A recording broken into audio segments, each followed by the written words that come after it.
जय भीम मेरे प्यारे साथियों। आज हम आपको पूना पैक्ट 1932 के बारे में पूरी जानकारी देने जा रहे हैं। आप सभी से गुजारिश है कि इस वीडियो को पूरा जरूर देखें और हमारे चैनल को ऐसी ही जानकारी पाने के लिए सब्सक्राइब जरूर कर ले। तो चलिए दोस्तों शुरू करते हैं इस वीडियो को। पूना पैक्ट 1932 भारतीय इतिहास में एक महत्वपूर्ण घटना है जिसने दलित समुदाय के राजनीतिक अधिकारों और सामाजिक स्थिति पर गहरा प्रभाव डाला। इस समझौते की आवश्यकता और इसके परिणामों को समझने के लिए हमें उस समय की सामाजिक, राजनीतिक और आर्थिक परिस्थितियों का विश्लेषण करना होगा। पृष्ठभूमि: ब्रिटिश शासन और भारतीय समाज।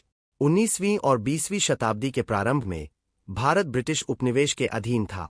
ब्रिटिश शासन ने भारतीय समाज में विभाजन की नीतियों को अपनाया, जिससे विभिन्न समुदायों के बीच मतभेद व जाति व्यवस्था, जो सदियों से भारतीय समाज का हिस्सा थी, ने दलितों को सामाजिक, आर्थिक और राजनीतिक रूप से हाशिए पर रखा।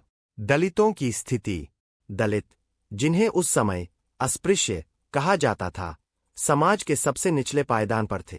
उन्हें शिक्षा, रोजगार, सार्वजनिक स्थानों और मंदिरों में प्रवेश से वंचित रखा जाता था।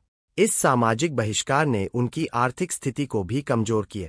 डॉक्टर भीमराव अंबेडकर जैसे नेताओं ने दलितों के अधिकारों के लिए संघर्ष किया और उनके सशक्तिकरण के लिए राजनीतिक प्रतिनिधित्व की मांग की।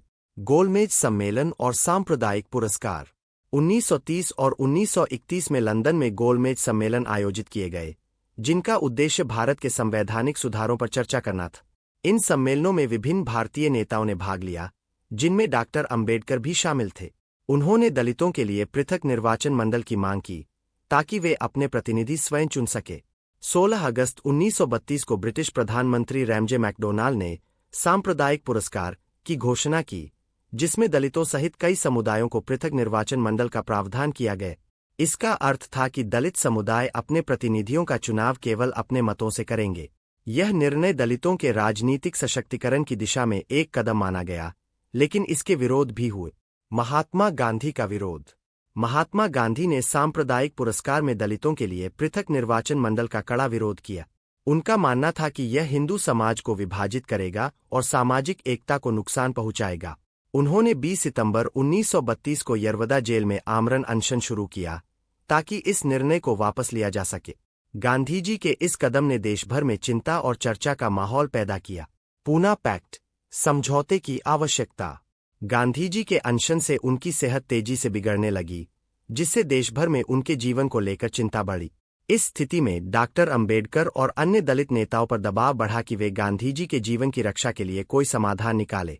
अंततः 24 सितंबर 1932 को यरवदा जेल में गांधीजी और डॉक्टर अंबेडकर के बीच एक समझौता हुआ, जिसे पूना पैक्ट के नाम से जाना जाता है। पूना पैक्ट की प्रमुख शर्तें: पृथक निर्वाचन मंडल का परित्याग, दलितों के लिए पृथक निर्वाचन मंडल की व्यवस्था समाप्त की गई। आरक्षित सीटों में वृद्धि।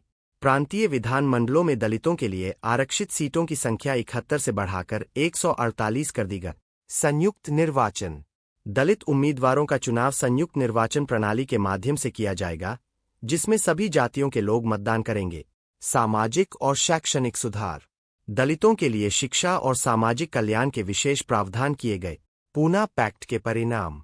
पूना पैक्ट ने दलितों को राजनीतिक प्रतिनिधित्व प्रदान किया, लेकिन पृथक निर्वाचन मंडल की समाप्ति से उनके स्वतंत्र राजनीतिक पहचान की संभावना कम होगा। डॉक्टर अंबेडकर ने इस समझौते को स्वीकार किया, लेकिन वे इससे पूरी तरह संतुष्ट नहीं थे। उन्होंने बाद में कहा कि गांधीजी के अनशन के दबाव में उन्हें यह समझौता करना पड़ा। पूना पैक्ट 1932 भारतीय स्वतंत्रता संग्राम और सामाजिक सुधार के इतिहास में एक महत्वपूर्ण मोड़ था। इसने दलितों के राजनीतिक अधिकारों को मान्यता दी, लेकिन साथ ही उनके स्वतंत्र राजनीतिक पहचान की संभावनाओं को सीमित किया।